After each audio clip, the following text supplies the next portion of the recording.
کہ پروردگارا ہمارے گناہوں کو، جیسا آپ کو معلوم ہے کہ اب چاند کیا ہے، دن بدن گھٹتا جا رہا ہے، کم ہوتا جا رہا ہے۔ امام فرماتے ہیں اے میرے اللہ، چاند کے گھٹنے کے ساتھ ساتھ میرے گناہوں کو بھی آہستہ آہستہ ختم کر دے، حتیٰ جب ماہ مبارک رمضان اپنے اختتام کو پہنچے تو تو ہمیں گناہوں سے پاک کر چکا ہو، وَخَلَّصْتَنَا فِيهِ مِنَ السَّيِّئَاتِ، اور تو ہمیں گناہوں سے بری کر چکا ہو۔ کہ اے اللہ، جس طرح یہ چاند آہستہ آہستہ کم ہو رہا ہے، معصوم فرماتے ہیں اسی طرح پروردگارہ ہمارے گناہوں کو بھی ماہ رمضان المبارک کے ختم ہونے کے ساتھ ختم کر دے، تاکہ جب یہ ماہ مبارک تمام ہو تو ہم گناہوں سے پاک ہوں۔ یہ واقعاً دعا کا انداز ائمہ سے سیکھیں، ان کی دعائیں پڑھ کے کہ ان سے خوبصورت دعا نہ کسی نے کی ہے اور نہ کوئی کر سکتا ہے۔ اور پھر امام فرماتے ہیں اللہم اشحنہ بعبادتنا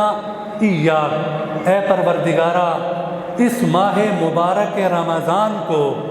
ہماری عبادتوں کے ذریعے ہمارا دامن جو ہے بھر دے،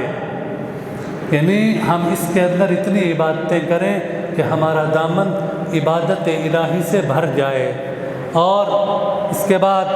امام علیہ السلام فرماتے ہیں پروردگارہ ہمیں اس مہینے کے اندر اپنی اطاعت کی توفیق دے، اور ہم تیری اس ماہ مبارک میں فقط تیری اطاعت کریں اور اپنی معصیت سے ہمیں بچائے رکھ۔ تو ہماری بھی یہی دعا ہے پروردگار عالم کی بارگاہ میں کہ جیسے امام زین العابدین علیہ السلام نے فرمایا پروردگارہ اس مہینے کے ختم ہونے